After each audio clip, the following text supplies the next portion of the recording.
Donc c'est un message un peu particulier ce matin, voilà, que j'ai intitulé Le mois de Kislev, la dédicace de l'autel, avec un bel autel et un sacrifice qui est en train de brûler dessus. Euh, donc depuis hier ou ce matin, c'est tout récent, on est rentré dans ce mois de Kislev. Alors vous avez un peu l'habitude maintenant d'être enseigné sur le calendrier hébraïque. Et j'aime bien toujours faire un petit rappel. Le calendrier hébraïque, tel que Dieu l'a conçu, n'est pas notre calendrier à nous. Il fonctionne avec un calendrier différent. Le jour commence le soir dans la culture hébraïque. Contrairement à nous, ça commence plutôt le matin. Le jour du repos dans le calendrier hébraïque, c'est Shabbat, c'est le samedi. Nous, c'est samedi, dimanche ou dimanche. Voilà. Donc il y a des petites choses comme ça qui ne sont pas tout à fait pareilles. Les fêtes bibliques ne sont pas nos fêtes, on va dire, ne sont pas les fêtes qui sont fêtées dans le monde. Après, je ne parle pas forcément de ce qu'on peut fêter dans l'Église ou dans certaines communautés. Bref, le calendrier que Dieu a donné au peuple juif, ben, ce n'est pas le nôtre. Ça simplifie pas toujours les choses. Et dans la Bible, on peut lire que le soleil, les étoiles, la lune ont été créés comme des signes pour marquer les saisons, pour marquer les temps, pour marquer les jours et pour marquer les années. Alors nous, dans notre culture empreinte, on va dire, de toute cette pensée grecque, on a vraiment perdu cette compréhension et cette notion du calendrier hébraïque, du calendrier juif. Et du coup, en se déconnectant de cette source, on parlait de source tout à l'heure, de cette source qui est le temps, le calendrier que Dieu a établi, on a perdu une partie des révélations qu'il y a dans la parole que le Seigneur veut nous donner. Mais depuis déjà quelques temps, alors pas que ici, mais un peu partout dans diverses communautés, Dieu restaure cette révélation et cette compréhension de l'importance du calendrier hébraïque et du calendrier biblique. Et chaque mois du calendrier hébraïque, il y a derrière un message, il y a un message prophétique, il y a quelque chose à aller chercher, quelque chose qui nous permet de grandir dans notre destinée, dans notre appel, dans ce que Dieu a pour chacune de nos vies. Voilà, donc c'est juste pour rappeler un peu on l'avait déjà vu il y a quelques temps, mais je me suis dit, tiens, il est bien, je vais le reprendre. Un peu le calendrier tel qu'il existe dans la Bible, le calendrier hébraïque, avec chaque mois, donc l'année religieuse qui commence au mois de Nissan, où on fête la Pâque, on fête la fête des pains sans levain, la fête des prémices, et l'année religieuse qui se termine au mois d'Adar. Vous avez Pentecôte, vous avez les différentes fêtes d'automne. Et voyez, nous on est donc au mois de Kislev, donc c'est le 1, 2, 3, le 4e, avant le mois d'Adar. Voilà, ça c'est un peu pour qu'on se repère et qu'on prenne l'habitude d'avoir ces repères. Alors forcément, il y a une année civile aussi qui existe, qui commence au mois de Tishri, mais on ne va pas en parler ce matin, sinon ça va être un peu... ça risque de nous perdre. Et chaque nouveau mois biblique, il commence, donc c'était, je ne sais plus, c'était hier ou avant-hier, par une fête qui s'appelle Rosh Chodesh, donc la tête du mois. Alors je vous invite à aller sur la chaîne YouTube de l'Abri, vous verrez, j'avais fait un enseignement ou deux, si vous voulez un petit peu creuser et comprendre plus profondément ce que ça veut dire, allez-y, puisque je ne vais pas le développer ce matin. Et donc cette fête, c'était une fête où le peuple juif se rassemblait, apporter ses prémices donc pour une fête vraiment spéciale et chercher la direction prophétique pour le mois qui était devant eux. Donc ce matin, on est dans le fameux mois de Kislev. Je suis désolé, c'est pas moi qui choisis le nom des mois. C'est le 9e mois de l'année hébraïque.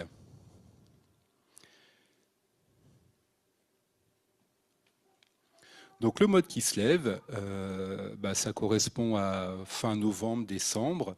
C'est le mois où les nuits sont les plus longues et les jours sont les plus courts de l'année. Donc un mois qui est particulièrement propice aux rêves. Donc allez sur la chaîne YouTube de l'Abri, vous verrez, il y a aussi un enseignement sur le mois de Kislev. Et c'est aussi un mois qui est connu pour une fête qui s'appelle Hanouka, mais aussi pour une fête qui s'appelle la fête de la dédicace de l'autel. Et c'est ce dont on va parler ce matin. Alors, qui connaît la fête de Hanouka ou de Hanouka? Qui en a déjà entendu parler? Pour qui je parle chinois et ça ne veut rien dire?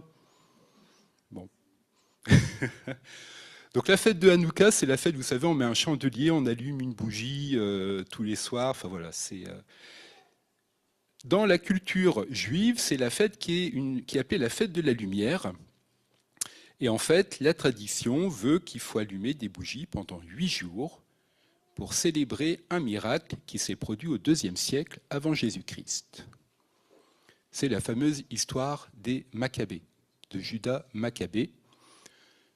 On peut trouver l'histoire dans les Bibles particulièrement catholiques avec tous les livres apocryphes, mais voilà, c'est des écrits historiques. Et il y a aussi un auteur qui s'appelle Flavius Joseph, pour ceux qui en ont entendu parler, qui a aussi écrit, alors il n'est pas de notre époque, hein, c'était il y a très très très longtemps, voilà, il a écrit pas mal aussi à cette époque sur toute cette partie de l'histoire, ce pan de l'histoire. Donc à l'époque, Israël était gouverné par des Gréco-Syriens, et ces Gréco-Syriens, ils ont interdit aux Juifs de pratiquer leur culte. Ils ont sacrifié des porcs sur l'autel AUTEL qui était dans le temple. Ils les ont contraints à abandonner leur foi et à se convertir, enfin à se tourner vers leur foi grecque. Voilà. Donc on imagine tout ce que les Juifs d'habitude ne font pas, ils les ont obligés à le faire. Et il y a un homme qui s'appelle Judas Maccabée, qui s'est levé avec ses frères, qui s'est dit non, ça suffit. Donc il est parti se battre contre toute cette peuplade gréco-syrienne. Et donc il les a chassés du pays et ils ont repris le temple à Jérusalem et ils l'ont consacré à nouveau au service de Dieu. C'est là que l'histoire d'Hanouka intervient, mais quelques siècles plus tard, puisque la fête de Hanouka, la légende veut qu'ils ont trouvé un petit flacon d'huile qui portait le sceau d'un grand prêtre, et avec ce petit flacon d'huile, ils ont pu allumer donc la menorah, sauf qu'ils avaient la quantité pour allumer que pour un jour, et le miracle, c'est qu'ils ont pu allumer la menorah pendant 8 jours. Voilà, donc c'était un miracle qui prouvait que Dieu avait à nouveau pris son peuple sous sa protection. Et c'est en souvenir de ces événements que les sages juifs, on comprendra des rabbins, ont désigné ces 8 jours pour que chaque année, ça devienne une fête, la fête de Hanouka, et qu'elle soit fêtée toutes les années. Donc ça, c'est la version rabbinique. Alors il y a quelques années, pour celles et ceux qui sont un peu plus anciens, qui étaient là en 2020 pour la fête de la dédicace de l'autel. Bon. Donc il y en a quelques-uns qui ont entendu le message de Yuval et Valérie Yannet. Repub, vous allez sur la chaîne de l'Abri, et ce que je vais vous partager là, c'est tiré de leur message. Bon, il y a quelques années, à l'Abri, on fêtait Hanouka. On était tout contents. Chaque année, ouais, on fête Hanouka et tout.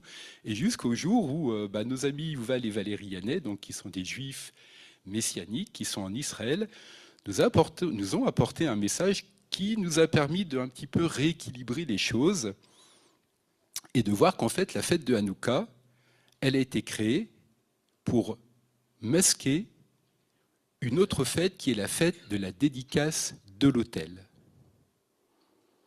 Il ne faut pas que je vous embrouille. Donc, ce qui s'est passé avec Judas Maccabée, c'est historique, ça existait. Ils ont restauré le culte à Dieu dans le temple, ils ont restauré et ils ont reconsacré l'autel, c'est historique. Par contre, ce qui n'est pas historique, c'est cette histoire des fêtes de la lumière, de Hanouka, qui a été créée 100 à 200 ans plus tard par des rabbins pour détourner tous les croyants que ce soit des croyants des nations ou des croyants juifs qui s'étaient tournés vers Jésus pour se détourner de la révélation de Jésus et pour rentrer dans cette histoire de Hanouka. Jésus, dans Jean 10, 22, 23, il célébrait la fête de la dédicace. On peut le lire dans Jean 10, 22, 23. On célébrait à Jérusalem la fête de la dédicace. C'était l'hiver. Jésus se promenait dans le temple sous le portique de Salomon.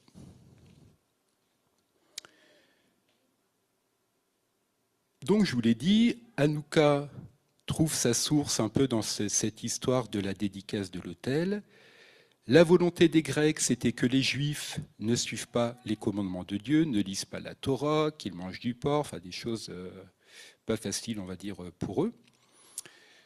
Et le livre des Maccabées, ce livre apocryphe, si vous avez des Bibles où il y a les livres apocryphes, allez lire l'histoire des Maccabées, elle donne une description historique de cette victoire qu'ils ont eue sur les Grecs, mais aussi de la fête de la consécration de l'autel. Alors, je ne vais pas tout le lire parce que c'est très long, mais dans le premier livre des Maccabées, vers la fin du chapitre 4, il est écrit « Pendant 8 jours, les Juifs fêtent la consécration de l'autel. » Et un peu plus bas, chaque année, à la même époque, au mois de Kislev, à partir du 25, on fêtera la consécration de l'autel, et ceci pendant 8 jours. Donc, on parle bien de la dédicace de l'autel, de la consécration de l'autel. Voilà. Et donc, il y a eu toute une...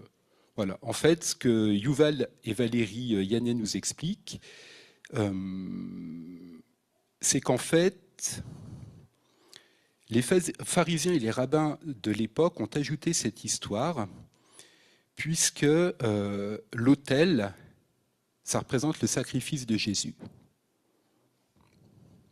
Et à la fin du 1er siècle, la foi en Jésus commençait à se développer parmi les nations, qu'il y avait de plus en plus de Grecs, de Romains, de gens des nations qui commençaient à croire, ainsi que des Juifs qui reçoivent Jésus, et ce qui fait que les Juifs et les nations devenaient un. Ils formaient une forme d'érade en Jésus-Christ. Et l'histoire d'Hanouka, cette légende, elle est venue pour que les pères dans les familles juives raconte l'histoire de Hanouka sans parler de Jésus, sans parler de la croix. L'histoire des Maccabées, c'était de reconstruire un autel, de recommencer des sacrifices, de restaurer la culture du temple. Et un autel, un sacrifice, c'est l'histoire aussi de Jésus, si on fait le parallèle spirituel.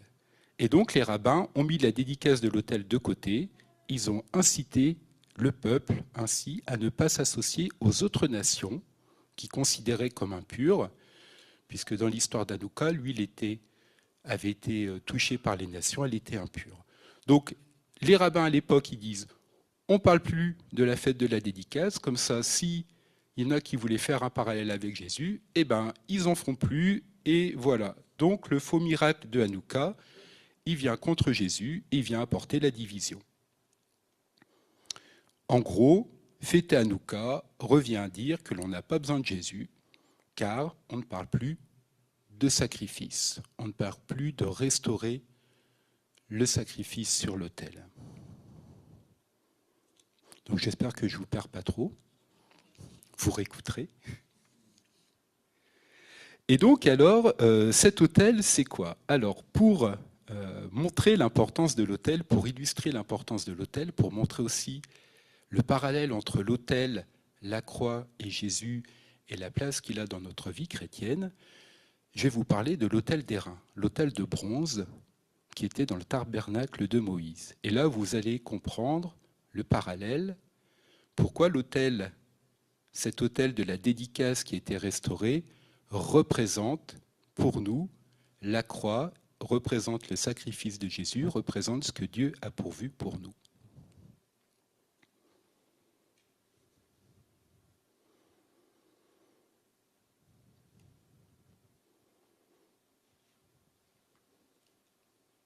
Il faut bien viser.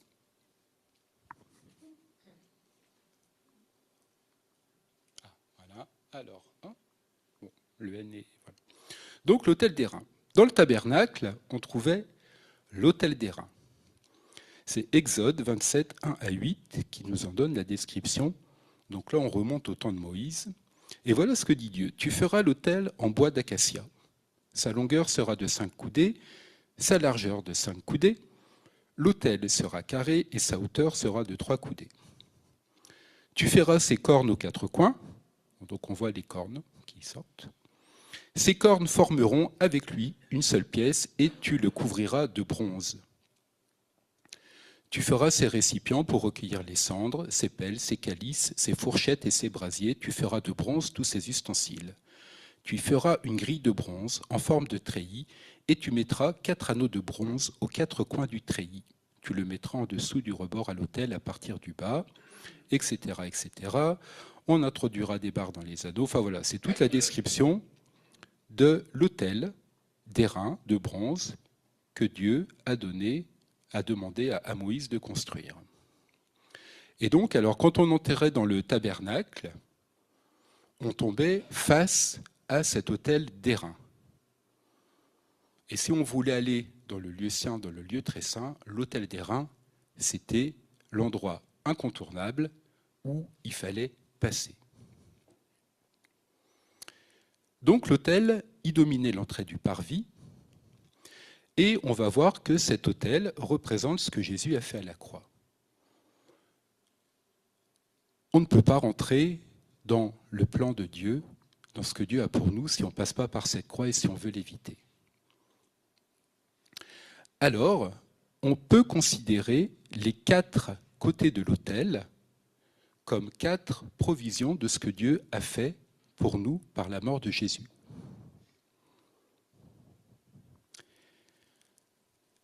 La première chose, c'est que un des côtés représente le pardon des péchés.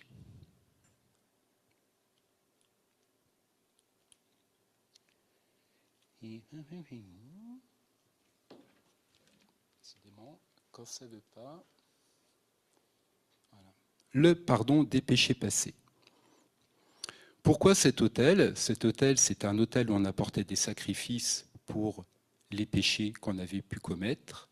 Et donc, le parallèle avec notre vie chrétienne, c'est que tant que nos péchés ne sont pas pardonnés, on ne peut pas aller plus loin dans le tabernacle. Romains 3, 25, on peut lire « C'est lui que Dieu a destiné comme moyen d'expiation pour ceux qui auraient la foi en son sang, afin de montrer sa justice, parce qu'il avait laissé impunis les péchés commis auparavant au temps de sa patience. » Donc nous aussi, on est amené à passer par c'est la repentance, le pardon des péchés passés. C'est demander pardon à Dieu pour tous les péchés qu'on peut faire, qu'on a pu faire. Mais il y a plus, il y a un chemin au-delà. C'est qu'à un moment, on doit aller plus loin que toujours demander pardon pour nos péchés. Une fois que c'est réglé, Dieu il attend quelque chose d'autre de nous. Il y a nos péchés, mais il y a le péché également. Et ça, c'est un autre côté de l'autel, une autre face de l'autel, c'est que Dieu a ôté notre péché. Donc il y a les péchés,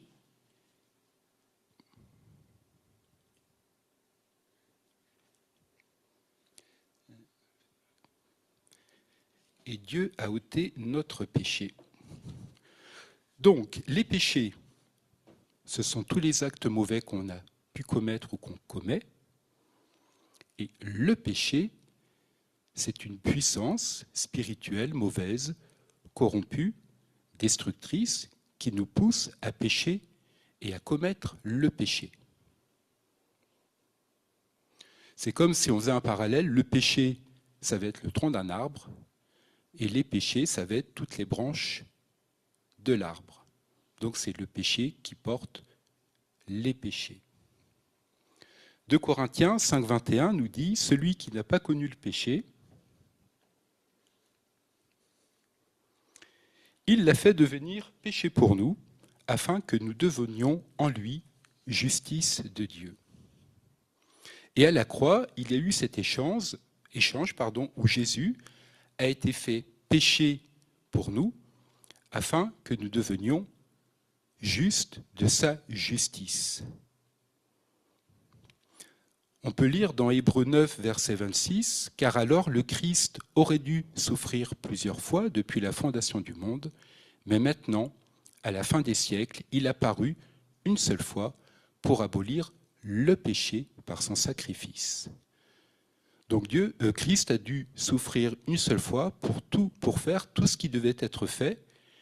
Il accomplit en une fois le sacrifice ultime pour traiter, pour s'occuper du péché. Ça, c'est à la croix. Il y a cet échange divin où on laisse notre nature terrestre, où Christ prend notre nature. Il y a cet échange à la croix qui se fait.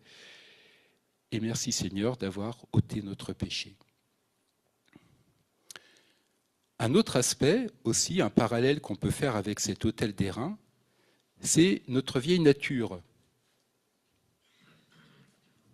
corrompue et rebelle, qui est en chacun de nous.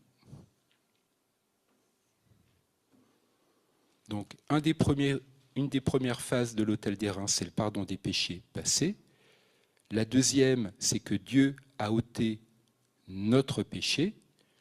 Le troisième, ça concerne la vieille nature corrompue et rebelle qui est en chacun de nous. Notre vieille nature, c'est quoi? C'est le vieil Adam, c'est le vieil homme qui a été traité à la croix, car nous savons que notre vieille nature a été crucifiée avec lui. Ça, on peut le lire dans Romains 6, verset 6. A été crucifié, donc c'est quelque chose qui est passé.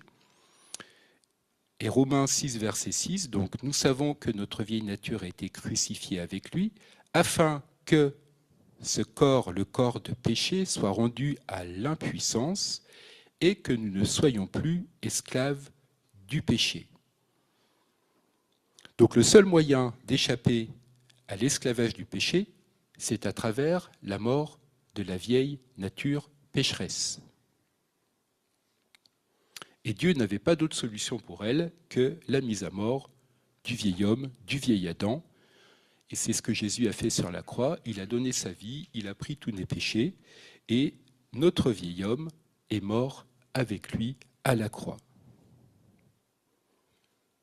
Et ça, c'est vraiment quelque chose qu'il faut qu'on arrive à en recevoir la révélation, c'est de dire, mais c'est fait, quoi. Dieu l'a fait. Jésus, par son sacrifice ultime, est mort à la croix pour nous. Il est ce sacrifice qui est fait sur l'autel de la croix, quelque part. Et une fois qu'on a passé tous ces aspects du péché, de traiter le péché dans nos vies, de laisser mourir notre vieille nature, notre vieil homme, tout ce qu'on a envie, tout ce qu'on veut, tout ce qu'on désire, après le chemin qui est devant nous, c'est de nous offrir à Dieu comme une offrande consumée par le feu. Pourquoi? Parce que l'offrande, ça représente la consécration totale qui est faite dans les flammes. C'est-à-dire, à l'époque, un animal qui était sacrifié sur l'autel d'airain, il était entièrement consommé pour Dieu, consommé et consumé. Il était complètement brûlé dans les flammes de l'autel. Quelque part, Jésus a été cette offrande consumée par le feu sur l'autel de la volonté de Dieu à la croix. Puisque ce dont on parle, cet autel, AUTEL, quelque part, c'est l'œuvre de la croix, c'est la croix dans nos vies. Et Jésus a ouvert le chemin pour le salut. Donc nos péchés doivent être pardonnés, le péché doit être éradiqué, la vieille nature doit mourir ou être crucifiée.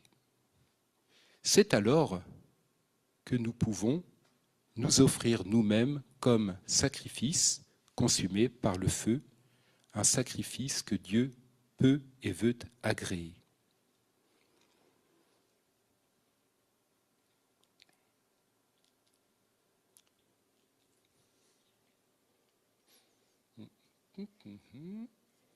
Voilà, on y arrive. Romains 12, je vous exhorte donc, frères, par les compassions de Dieu, à offrir vos corps comme un sacrifice vivant, saint, agréable à Dieu, ce qui sera de votre part un culte raisonnable. Ne vous conformez pas au monde présent, mais soyez transformés par le renouvellement de l'intelligence, afin que vous discerniez quelle est la volonté de Dieu, ce qui est bon, agréable et parfait. Donc Dieu désire nos corps comme un sacrifice vivant. Alors sous l'Ancienne Alliance, c'était la bidoche des animaux, là c'est notre corps qui désire, sauf que lui, il ne veut pas qu'on soit mort, il veut qu'on s'offre comme sacrifice vivant. Et c'est une fois qu'on s'offre comme sacrifice vivant qu'on va rentrer dans le renouvellement de l'intelligence dont il est question dans ce verset. Pourquoi ? Pour faire la volonté parfaite de Dieu. Donc tant que nos corps ne sont pas sur l'autel, tant que nos corps ne sont pas sur cette croix, on ne peut pas trouver la volonté de Dieu. Et on a tellement besoin de ça pour avancer dans notre vie chrétienne, pour marcher dans notre vie chrétienne. Et ce parallèle, cet autel dont il est question à cette fête des dédicaces qui a été restaurée, combien ça peut nous parler aujourd'hui de dire mais est-ce que j'ai besoin de revenir à cet autel, de revenir à cette croix ou pas ? Après ça c'est un cheminement personnel. Voilà, mais et j'ai trouvé intéressant dans ce mois-là qui commence, ce mois de Kislev, de dire mais c'est un mois qui est consacré à la dédicace de l'autel. C'est-à-dire qu'il y a peut-être quelque chose à reconsacrer dans nos vies, peut-être quelque chose à apporter sur cet autel qui a besoin d'être consumé par le feu de Dieu. Parce que cet autel d'airain, cet autel qui avait été construit à l'époque par Moïse, qui représente les péchés pardonnés, qui représente le péché enlevé, le vieil homme exécuté, le sacrifice consumé par le feu en signe d'abandon envers Dieu, cet autel, c'était la représentation de la croix de Christ et du sacrifice de Jésus pour nous. Nos corps ne nous appartiennent plus parce que nous avons été rachetés à un grand prix. Alors s'ils ne nous appartiennent plus, c'est qu'ils appartiennent à Dieu, nos corps. Et donc voilà ce que j'avais, c'est pas très long, ce que j'avais un peu à cœur de vous partager ce matin. Et peut-être qu'on peut prendre quelques instants pour prier. Alors déjà individuellement, de rentrer en nous-mêmes et de dire, mais Seigneur, mince, il y a encore des choses dans ma vie que tu n'agrées pas, qui ne te plaisent pas, ou des choses que j'ai faites ou que j'ai dites, je te demande pardon. Et oui, on peut rester quelques instants dans le silence et devant Dieu.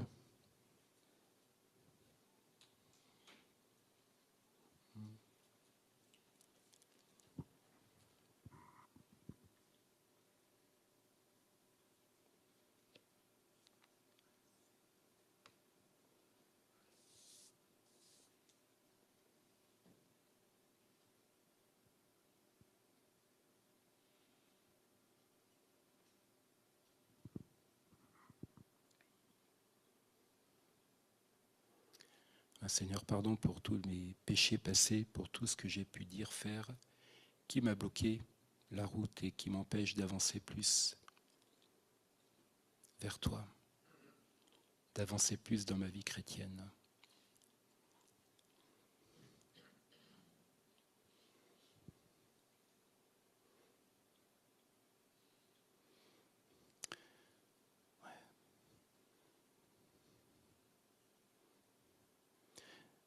Merci Seigneur parce que tu as tout pris à la croix. Tu as tout pris. Tu as tout accompli. Aujourd'hui, on n'a pas besoin de faire de nouveaux sacrifices d'animaux. Toi, tu as été le sacrifice ultime. Tu as pris notre vieille nature. Il y a eu cet échange divin. Tu as pris nos maladies, nos souffrances, nos infirmités,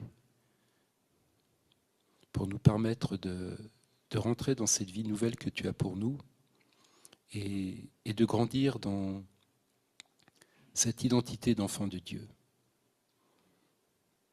Alors ce matin, Seigneur, je te demande, je prie qu'on offre encore nos vies en sacrifice vivant, qu'on offre nos vies en sacrifice vivant, nos corps en sacrifice vivant, tout ce qu'on a,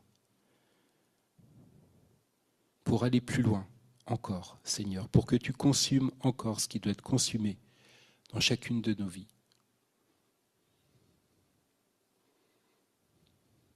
Parce que tu nous désires entièrement pour toi. Ah oui, c'est pas facile tous les jours, Seigneur, mais merci Saint-Esprit que tu nous aides.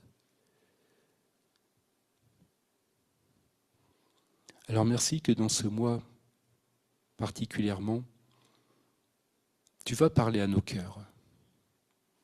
Merci que tu vas nous aider, Seigneur, à cheminer pour aller plus loin.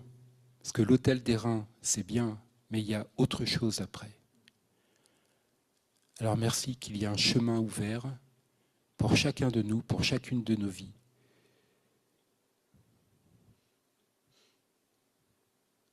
Merci Seigneur. Continue ton œuvre en chacun de nous. Continue ton œuvre, Seigneur. Et Seigneur, on veut aussi t'amener en sacrifice vivant nos offrandes. On veut te les amener sur cet autel pour te dire, mais Seigneur, tout ce qu'on a, ça t'appartient. Et tout ce qu'on veut planter, semer, donner pour toi, Seigneur, on sait que tu vas le multiplier. Et Seigneur, ce matin, on veut apporter une semence particulière parce qu'on est dans le début de ce mois. Et si on a un besoin particulier, Seigneur, je prie qu'en semant, en donnant une offrande, on mette un sens à l'offrande qu'on va donner. Alors merci Seigneur, que nos cœurs soient ouverts à entendre ce que tu veux que l'on sème.